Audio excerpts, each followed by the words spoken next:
The warning lights in Deep Space Monitoring Station 7 started flashing at exactly 3:47 a.m. Earth Standard Time. Tom Baker, the night shift operator, nearly spilled his coffee when he saw the readings. Something big, really big, had just appeared at the edge of the solar system. "Sir, you need to see this." Tom's voice trembled as he called Admiral James. The old military man had been sleeping in his quarters, but within minutes he stood behind Tom's chair, his weathered face illuminated by the screen's blue glow. "Show me everything," Admiral James ordered, his voice steady despite the gravity of the situation. The screen displayed a massive object, larger than anything humans had ever built, moving with impossible precision through space.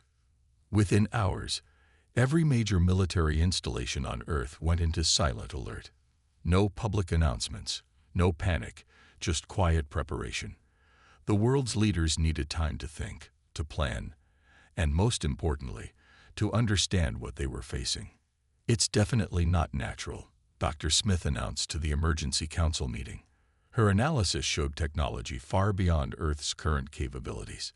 The object had now split into smaller vessels, all heading toward different points in the solar system. They moved with purpose, like scouts mapping unknown territory. Admiral James stood at the UN Security Council chamber window, watching the sunrise over New York City. The morning light painted the sky in shades of orange and pink, a beautiful sight that might soon change forever. Behind him, global military commanders argued about the best course of action. "We can't just shoot at them," General Williams said, his fist hitting the table. "But we can't sit here doing nothing either." The decision was made for them when the largest ship, nearly the size of a small moon, began moving directly toward Earth. Unlike the aggressive approach many had feared, it moved slowly, almost cautiously, broadcasting a signal on all frequencies. Dr. Smith's team worked around the clock to decode the message. When they finally did, the room fell silent. "We come in peace," she read aloud, "to welcome Earth into the Galactic Empire." The words seemed friendly, but something in their tone made everyone uneasy. The alien ship stopped just beyond the moon's orbit, maintaining a position that could be seen as either respectful or tactical. A smaller vessel detached from the main ship, heading toward Earth's orbit. "They're requesting permission to land," Tom reported from his station. "They say they'd bring a diplomatic mission." Admiral James watched the spacecraft's approach on the main screen. Years of military experience told him something wasn't right. The ship's design, its positioning, even the timing of their arrival. Everything spoke of careful planning and overwhelming power. The landing site was prepared in a remote desert location. As the alien ship descended, its silver hull gleaming in the sunlight, military forces hidden underground tracked its every move. Surface-to-air defenses remained powered down but ready. The ship's landing was perfect, too perfect. A door opened, and out walked beings that looked surprisingly human-like. Their leader, dressed in ornate robes, stepped forward with a smile that didn't quite reach his eyes. "We are pleased to meet our primitive cousins," the alien ambassador announced in perfect English. "The Galactic Empire welcomes you into its embrace." Admiral James, standing as Earth's representative, caught the slight emphasis on primitive. His jaw tightened, but his voice remained diplomatic. "Earth welcomes peaceful contact with other civilizations." The ambassador's smile widened. "Good. We have much to discuss about your integration into our empire. Your world has great potential as a resource world." In that moment, watching the subtle display of superiority, Admiral James understood. This wasn't a diplomatic mission. It was an invasion wrapped in politeness. The Empire hadn't come to welcome Earth. They had come to claim it. As the sun set on humanity's last day of isolation, plans were already forming in military bases and scientific laboratories across the planet. The Empire might see Earth as primitive, but they would soon learn that humanity wasn't so easily conquered. The United Nations Assembly Hall had never been so quiet. 500 world leaders sat in complete silence as Imperial Ambassador Robert walked to the podium. His perfectly pressed uniform sparkled with strange metals unknown to Earth, a subtle reminder of the Empire's technological superiority. "Your world has one Earth week to submit," the ambassador announced, his voice cold and clear. "The Empire requires your resources, your workforce, and your complete obedience." He paused, letting his words sink in. Resistance would be unfortunate. In the back row, Admiral James clenched his fists. Next to him, Dr. Linda quietly typed notes into her tablet, her face pale but determined. The terms were worse than they had imagined. The ambassador continued his speech, showing holographic images of worlds that had joined the Empire. "Look at the prosperity we bring," he said, pointing to massive cities and space stations. But Admiral James noticed something the ambassador tried to hide. In every image, the local species worked in mines and factories, while Imperial officers lived in towers above them. After the assembly, world leaders gathered in a secure underground bunker beneath the Swiss Alps. The room buzzed with angry whispers and worried discussions. "They want everything," President Wilson said, his voice heavy. "Our water, our minerals, our people, all to serve their empire." Dr. Linda stood up, her hands shaking slightly as she connected her tablet to the main screen. "Sir, I need to show you something." The screen filled with data from her analysis of the Imperial ship's technology. "Their systems are advanced, but they're not unbeatable. We found a weakness." The room fell silent as she explained. The Empire's technology was incredibly advanced but rigid. They hadn't developed new weapons or defenses in centuries because they hadn't needed to. Their power had made them comfortable, predictable. "Look at this," she pointed to a diagram. "Their shields block energy weapons, but they never developed defenses against simple kinetic weapons. They forgot the basics because they thought they were too advanced to need them." General Thomas leaned forward, his eyes lighting up. "Are you saying a regular bullet could penetrate their ships?" "Not exactly," Dr. Linda smiled. "But our rail guns, our magnetic accelerators, they've never seen anything like them. The Empire thinks we're still using gunpowder and rockets." Meanwhile, in orbit, Imperial officers watched Earth's cities through their ships' windows. Captain Mike of the Earth Defense Force had been assigned as their guide, carefully showing them only what humanity wanted them to see. "Your cities are quite primitive," one officer said, looking down at New York, "but they will serve as adequate administrative centers once properly upgraded." Captain Mike nodded politely, while secretly transmitting everything he learned about the Imperial ships to Dr. Linda's team. The Empire's arrogance made them careless with their security. They didn't even try to hide their technology from what they considered a primitive species. Back in the bunker, Admiral James stood before the world's leaders. "We have 6 days before they expect our surrender," he said. "Dr. Linda's team has given us hope, but we need everyone's help. Every nation, every military, every scientist. We must work together." The vote was unanimous. Earth would not surrender. As leaders left the bunker, they carried with them detailed plans. Every military base would be converted to produce rail guns and magnetic weapons. Every research lab would work on adapting Earth's technology to fight the Empire. Every factory would begin secret production. The Empire had made a terrible mistake. They thought Earth's division into nations made humans weak. They didn't understand that faced with a common threat, humanity could unite like never before. In her lab, Dr. Linda worked through the night, studying Imperial shield frequencies. On military bases around the world, soldiers trained with new weapons. In secret bunkers, leaders planned Earth's defense.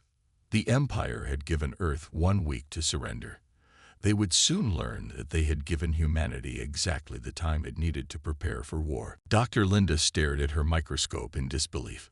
She had been studying blood samples from both humans and Imperial visitors for 3 days straight. What she found made her hands shake with excitement as she reached for her phone. "Admiral James, you need to see this right now," she said, her voice urgent. Within an hour, the small lab was crowded with military leaders and scientists. "Look here," She pointed to the screen showing two DNA patterns side by side. The Empire's species looks advanced, but their cellular structure is simple. They stopped evolving centuries ago because of their technology. But humans, she switched slides. We're still adapting, still changing. We're actually more advanced biologically. General Thomas rubbed his chin thoughtfully. How does this help us fight them? Their environmental suits are designed to protect against specific threats, Dr. Linda explained. But they can't handle Earth's variety of climates and conditions. They're not ready for our world. Meanwhile, at a hidden military base in the mountains, Mark's team was discovering another advantage. The Empire's soldiers moved in perfect formation, followed exact patterns, never improvised.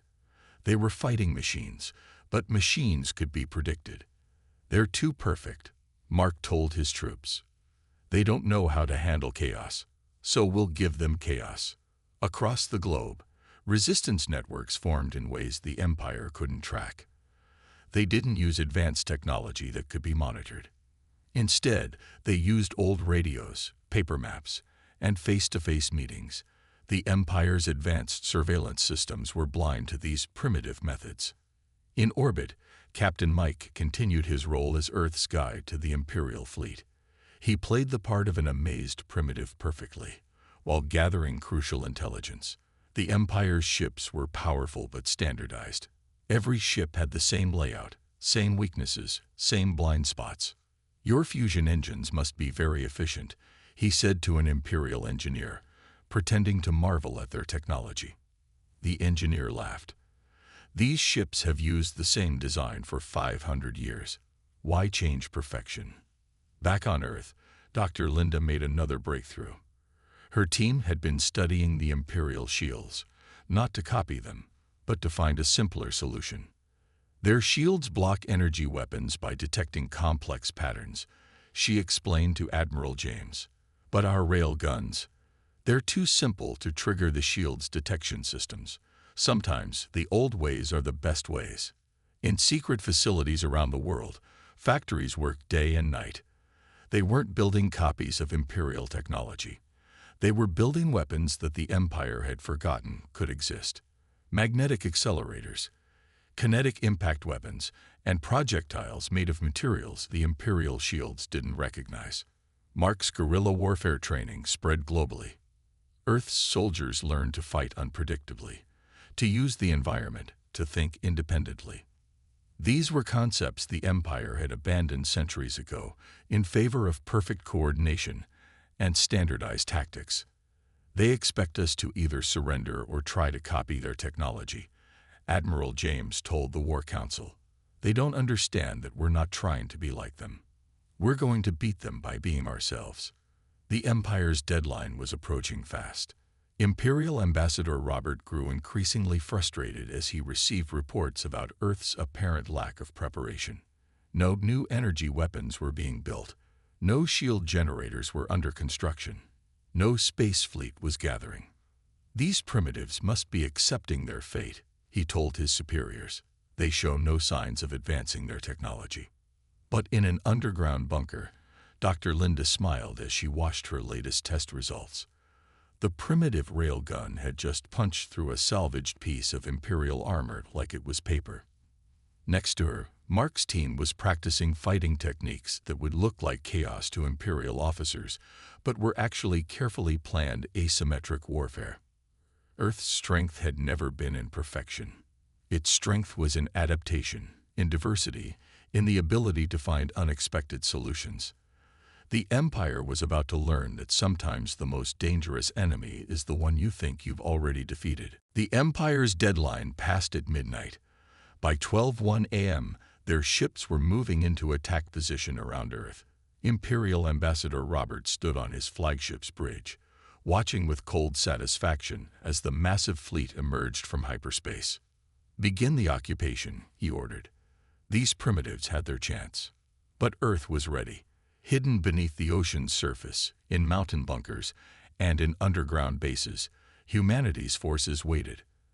Admiral James stood in the Global Command Center, watching countless dots appear on the radar screen. "Let them get closer," he said quietly. "Let them think they've won."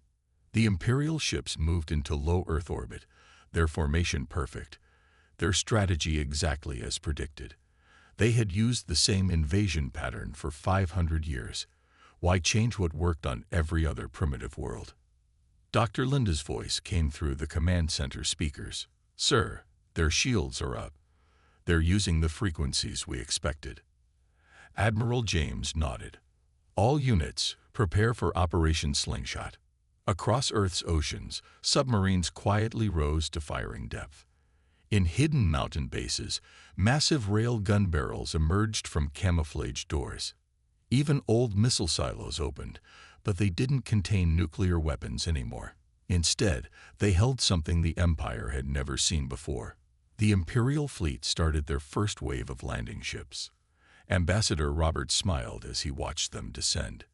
"See how easy it is when..." His words cut off as the first rail gun shot hit one of the landing ships. The simple metal projectile, accelerated to incredible speed, passed straight through the Imperial shields as if they weren't there. The ship exploded in a brilliant flash. "Impossible," Robert shouted. "They're primitives.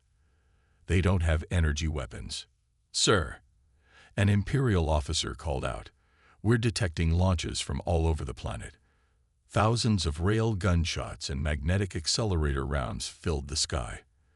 The Empire's shields, designed to stop energy weapons and complex explosives, were useless against simple chunks of metal moving at incredible speeds.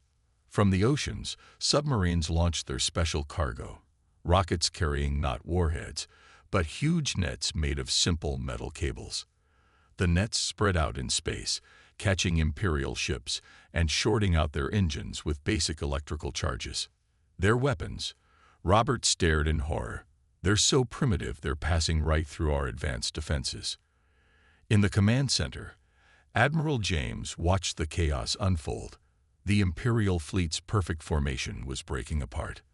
Their standardized tactics fell apart when faced with weapons they hadn't encountered in centuries.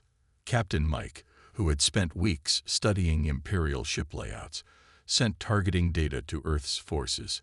"Hit them here and here," he transmitted. "These are the weak spots they never thought they'd need to protect." Mark's guerrilla teams, launched into space in small, simple craft, attached magnetic clamps to Imperial ships. The Empire's crews, trained only for large-scale space battles, had no defense against tiny vessels that their targeting computers dismissed as debris. "Half their landing force is destroyed," Dr. Linda reported. "Their shields can't adapt. They're trying to find complex attack patterns that don't exist." The Imperial fleet began to retreat, their perfect formation shattered. Ships collided with each other as they tried to escape the cloud of simple but lethal projectiles that filled Earth's orbit. Ambassador Robert's flagship rocked with another impact. "This is impossible. They're savages.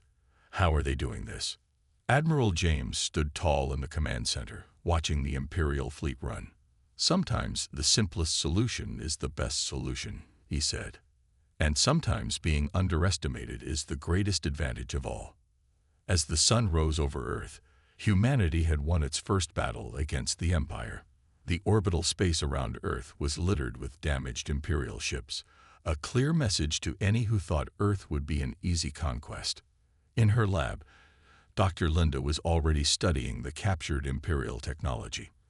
"They've forgotten so much," she said, "in their rush to become advanced. Sometimes you need to remember the basics." The Empire had learned a harsh lesson. Earth wasn't primitive, it was different. And different was dangerous. The Imperial High Command meeting room buzzed with angry voices. Holograms of fleet commanders from across the galaxy argued as they watched recordings of their defeat at Earth. "How did primitives defeat our most advanced ships?" one commander demanded. Ambassador Robert stood silent, his career crumbling as quickly as his fleet had. Meanwhile, Earth's leaders gathered in their underground command center, but the mood couldn't be more different. Admiral James watched multiple screens showing Imperial communications they had intercepted. Dr. Linda's team had found that old radio telescopes could easily pick up the Empire's transmissions. They never thought to hide them from primitive technology. They're fighting among themselves. Captain Mike reported, reviewing the intercepted messages. Each commander blames the others for the failure. They've never lost to a primitive world before. Dr. Linda walked in, carrying her latest findings. The Empire's biggest weakness isn't their shields, she announced. It's their command structure. Look at this. She displayed a diagram showing how Imperial forces needed approval from multiple commanders before changing tactics. By the time they decide to try something new, we've already changed our attack pattern 3 times. In orbit, Earth's new defense platforms were going up. They weren't the sleek, advanced stations the Empire would expect. Instead, they looked like crude metal boxes, simple, efficient, and nearly invisible to Imperial scanners looking for power signatures.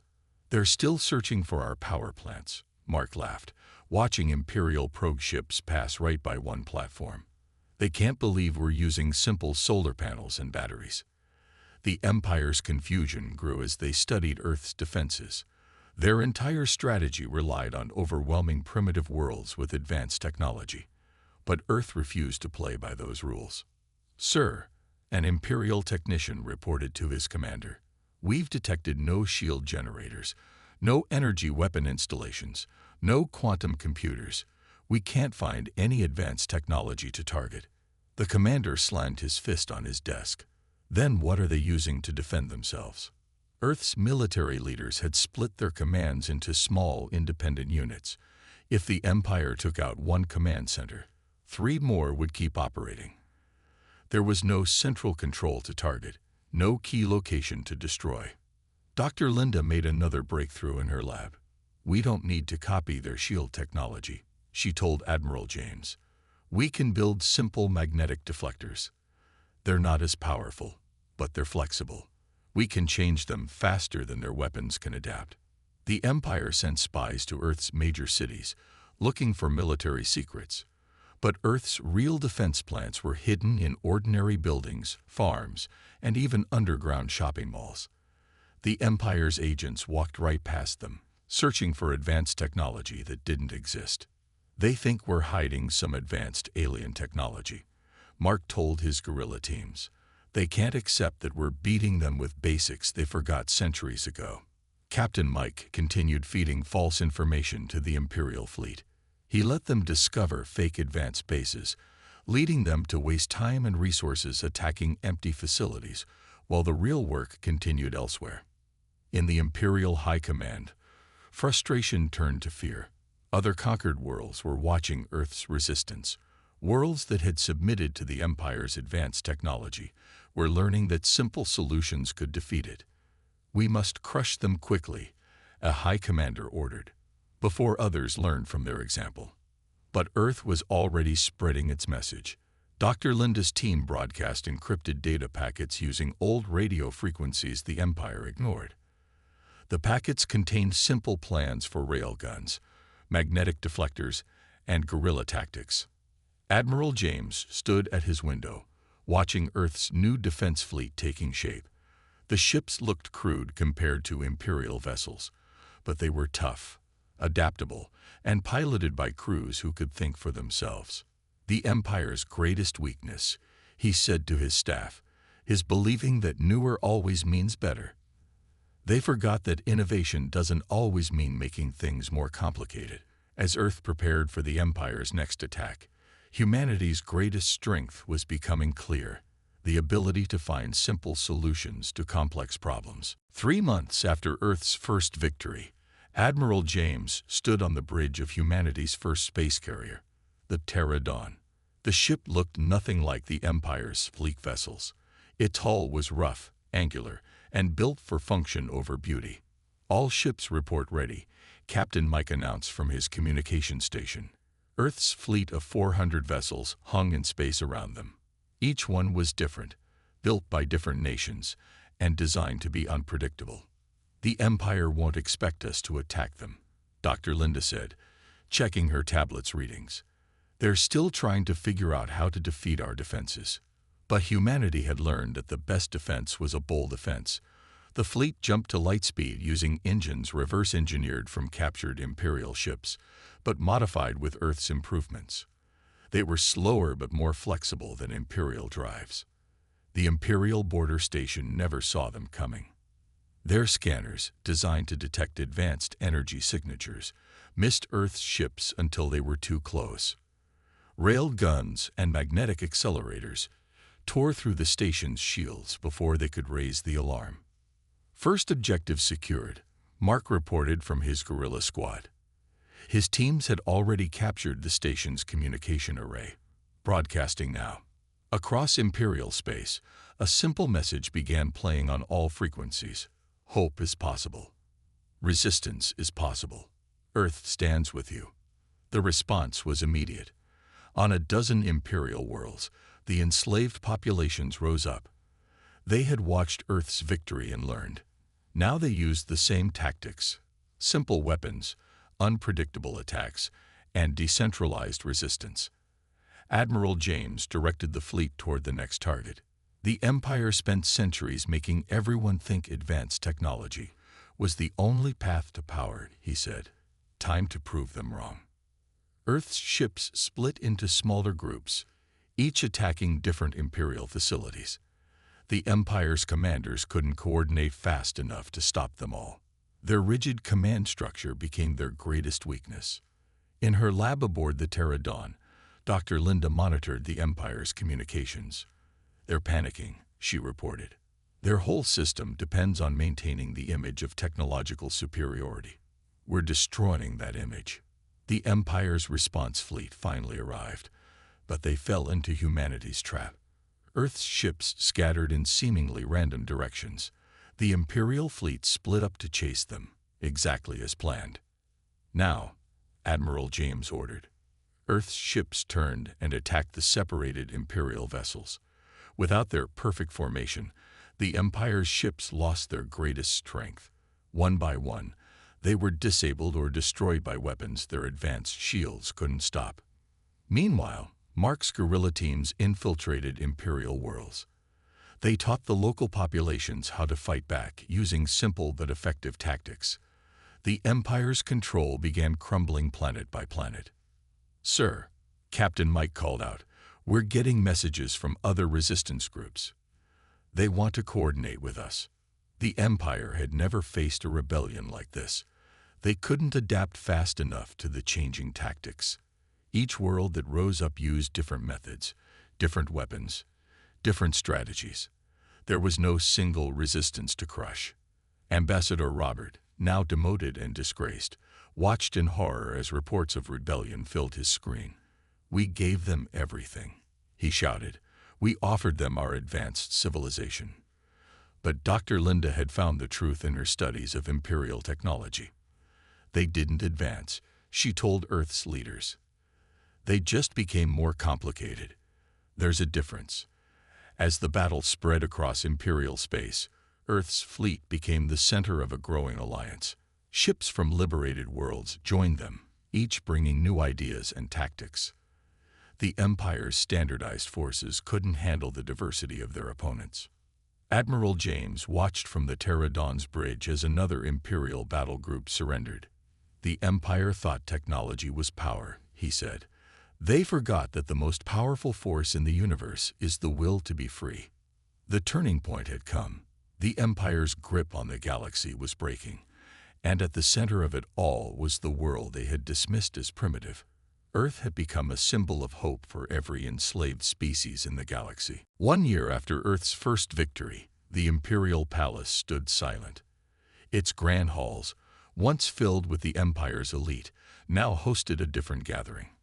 Admiral James walked beside representatives from 30 liberated worlds, their footsteps echoing on the marble floors.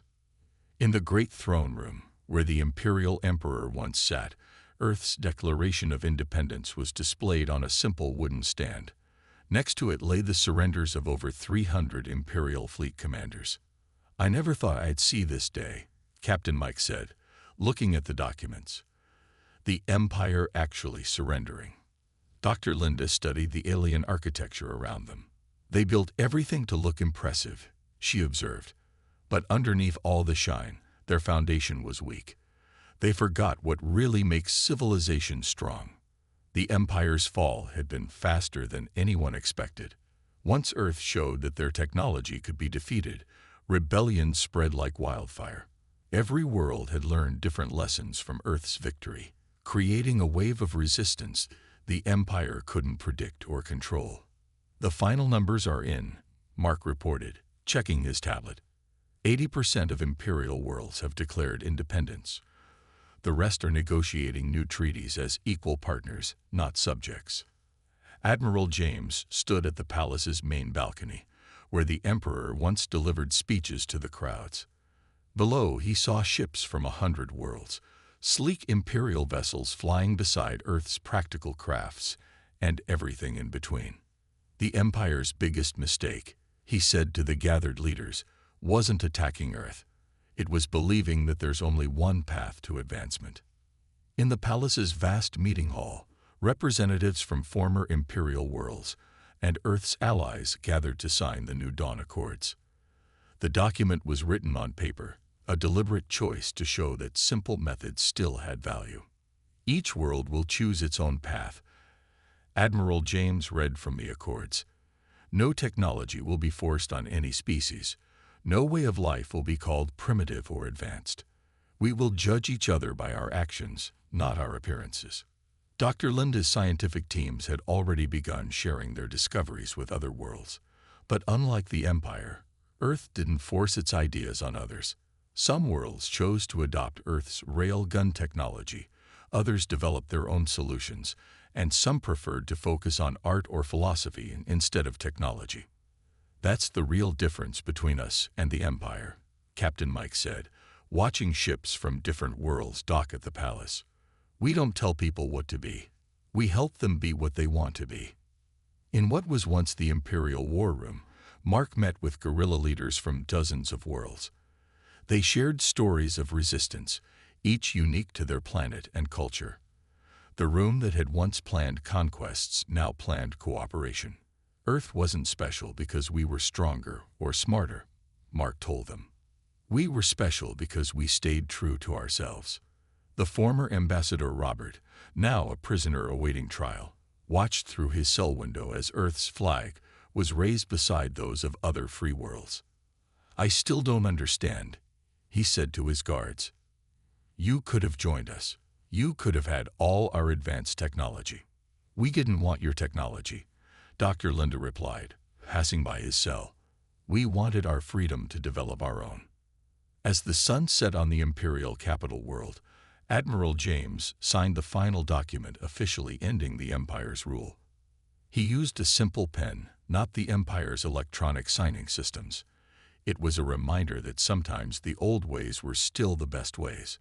Earth's victory had changed the galaxy forever. The age of the Empire was over. In its place rose something new. A galaxy where every world was free to find its own way forward, where being different wasn't a weakness, but a strength to be celebrated. As the Terra Dawn prepared for its journey home, Admiral James took one last look at the Imperial Palace. We came to the stars to find our place, he said. Instead, we helped everyone find theirs. The Empire had wanted to make every world the same. Earth had shown them that the true path to the future was celebrating their differences. The end.